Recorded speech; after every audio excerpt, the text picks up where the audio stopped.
بسم اللہ الرحمن الرحیم۔ السلام علیکہ یا صاحب العصر والزمان۔ مزید وضاحت۔ ہم اس بات کا عقیدہ رکھتے ہیں کہ خدا ہے۔ ہم پر فرض ہے کہ اس کی اس طرح اطاعت کریں جس طرح وہ چاہتا ہے۔ اس نے جس طرح حکم دیا ہے اسی طرح عمل کریں اور اس کی حدود سے آگے نہ بڑھیں۔ ہمیں اس بات کا حق نہیں ہے کہ اس کے حکم اور اس کی مرضی کے بغیر اس کے حکم کے آگے بڑھ کر اپنی طرف سے قیاس اور تشبیہ کے ذریعے اپنے لیے فرائض اور تکالیف معین کریں، کیونکہ ہم تمام پہلوؤں سے آگاہ نہیں ہیں۔ شاید خدا اس چیز کو چاہتا ہے اور اس چیز کو نہیں چاہتا۔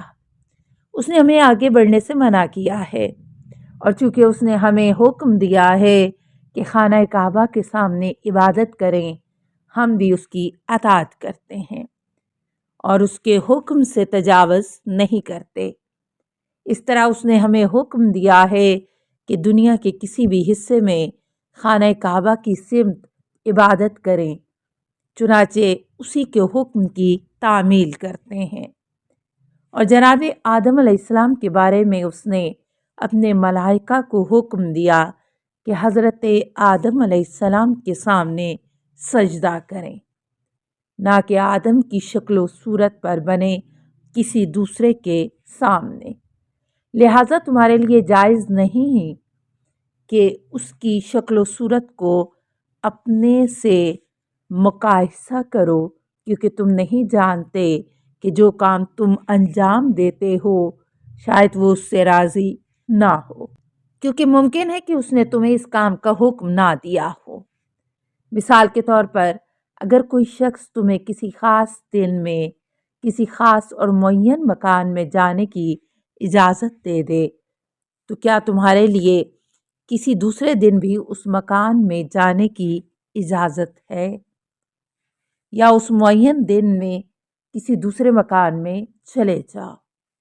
یا کوئی شخص تمہیں لباس، غلاموں یا حیوانوں میں سے کوئی لباس، غلام یا حیوان تمہیں بخش دے، تو کیا تمہیں اس بات کا حق ہے کہ دوسرے لباس یا دوسرے غلام یا دوسرے حیوان میں جو کہ اس کی مثل ہیں تصرف کرو؟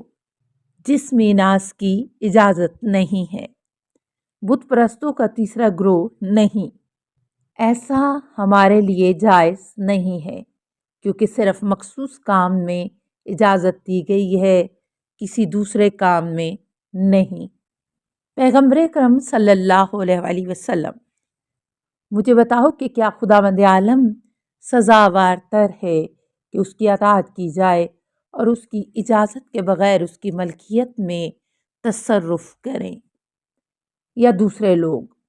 بت پرستوں کا تیسرا گروہ یقینی طور پر خدا اس بات کا زیادہ حقدار ہے کہ اس کی اطاعت کی جائے اور اس کی اجازت کے بغیر اس کی ملکیت میں تصرف نہ کیا جائے۔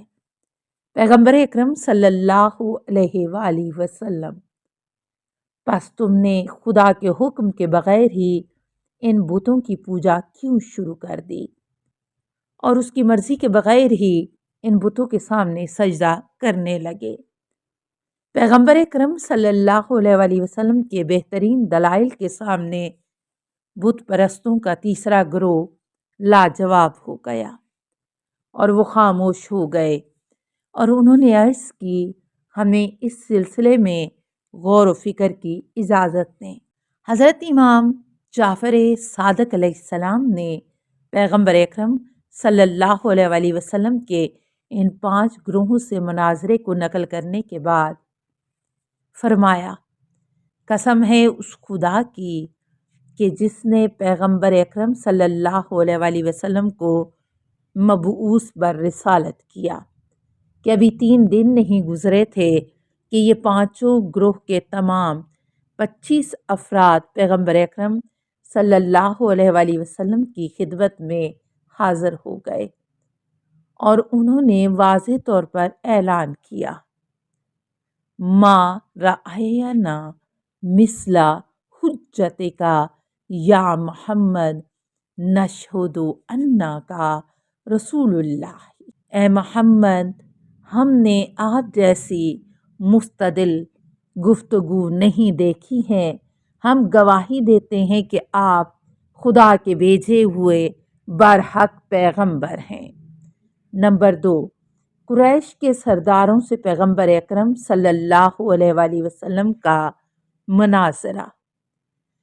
عجیب و غریب واقعات میں ایک واقعہ پیغمبر اکرم صلی اللہ علیہ وآلہ وسلم اور قریش کے سرداروں کے درمیان ہونے والا درج ذیل مناظرہ ہے۔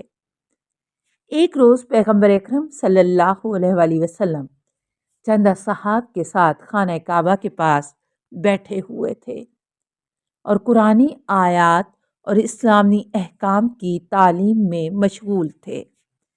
اس موقع پر قریش کے چند مشرک اور بت پرست سردار جیسے ولید بن مغیرہ، ابو بختری، ابو جہل، عاص بن وائل، عبداللہ بن حذیفہ، عبداللہ مخزومی، ابو سفیان، عتبہ اور شیبہ وغیرہ تمام لوگ جمع ہو کر کہنے لگے کہ روز بروز محمد صلی اللہ علیہ وآلہ وسلم کا کام ترقی پر ہے، لہٰذا ضروری ہے کہ ان کے پاس جا کر پہلے ان کی سرزنش اور ملامت کریں اور پھر ان سے بحث و جدل کریں اور ان کی باتوں کو رد کرتے ہوئے ان کے کھوکھلے پن اور بے بنیاد ہونے پر ان کے اصحاب اور دوستوں کے سامنے واضح کریں۔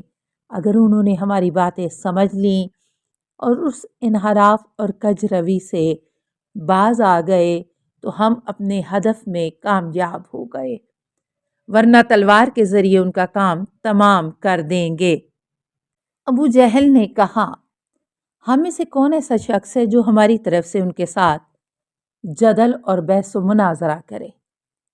عبداللہ مخزومی نے کہا، میں ان سے بحث کرنے کے لیے تیار ہوں، اگر مجھے کافی سمجھتے ہو تو مجھے کوئی اعتراض نہیں ہے۔ ابو جہل نے بھی اس کو پسند کیا اور سب لوگ وہاں سے اٹھے اور پیغمبر اکرم صلی اللہ علیہ وآلہ وسلم کے پاس گئے۔ عبداللہ مخزومی نے گفتگو کا آغاز کیا اور اپنی گفتگو میں اعتراض بیان کرنے شروع کیے۔ ہر دفعہ میں حضرت صلی اللہ علیہ وآلہ وسلم فرماتے جاتے تھے، کیا ابھی تمہاری گفتگو باقی ہے؟ اور وہ کہتا تھا ہاں، اور اپنی باتیں بیان کرتا جاتا تھا، یہاں تک کہ اس نے کہا ہاں بس اتنا کافی ہے، اگر آپ کے پاس کوئی جواب ہے تو ہم سننے کے لیے تیار ہیں۔ اس کی گفتگو میں 10 عدد اعتراض درج ذیل ترتیب سے تھے۔ نمبر 1، تم لوگوں کی طرح کھانا کھاتے ہو، پیغمبر کو دوسرے لوگوں کی طرح کوئی چیز نہیں کھانا چاہیے۔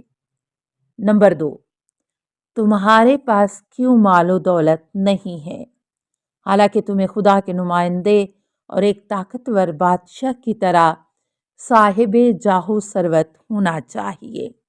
نمبر 3، تمہارے ساتھ ایک فرشتہ ہونا چاہیے جو تمہاری تصدیق کرے اور وہ فرشتہ ہمیں بھی دکھائی دے، بلکہ مناسب ہے کہ پیغمبر کو بھی ملائکہ کی جنس سے ہو۔ نمبر 4، تم پر جادو کا اثر ہے اور تم جادو ہوئے افراد کی طرح ہو۔ نمبر 5، قرآن کریم کسی مشہور و معروف شخص جیسے ولید بن مغیرہ مکی یا عروہ طائفی پر کیوں نازل نہیں ہوا۔ نمبر 6، ہم اس وقت تک آپ پر ایمان نہیں لائیں گے جب تک آپ سخت اور پتھریلی زمین سے پانی کا چشمہ جاری نہ کر دیں اور خرما اور انگور کا باغ تیار نہ کریں تاکہ ہم لوگ اس چشمے سے پانی پئیں اور اس باغ کے پھل کھائیں۔ نمبر 7، یا آسمان کو سیاہ بادلوں کی طرح ہمارے سروں پر نیچے لے آئیں۔ نمبر 8، یا خدا اور فرشتوں کو ہمیں اپنی آنکھوں سے دکھائیں۔ نمبر 9، یا سونے سے بھرا ہوا گھر آپ کے پاس ہو۔ نمبر 10، یا آپ آسمان پر جائیں اور خدا کی طرف سے کوئی خط لے کر آئیں تاکہ ہم اس کو پڑھیں، یعنی خدا مشرکین کے لیے خط لکھے کہ محمد صلی اللہ علیہ وآلہ وسلم میرے پیغمبر ہیں، لہٰذا ان کی اطاعت کرو۔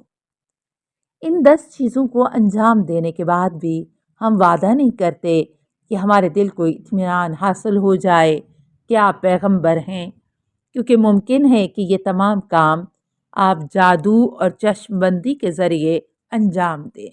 السلام علیکہ یا صاحب العصر والزمان، الامان الامان الامان من فتن الزمان، السلام علیکہ یا خلیفۃ الرحمن، السلام علیکہ یا امام الانس والجان، السلام علیکہ یا مظہر الایمان، السلام علیکہ یا شریک القرآن، السلام علیکہ یا قاطع البرہان، السلام علیکہ یا امام زماننا ھذا اجل اللہ فرجک وسہل اللہ مخرجک وظہورک، السلام علیکہ ورحمۃ اللہ۔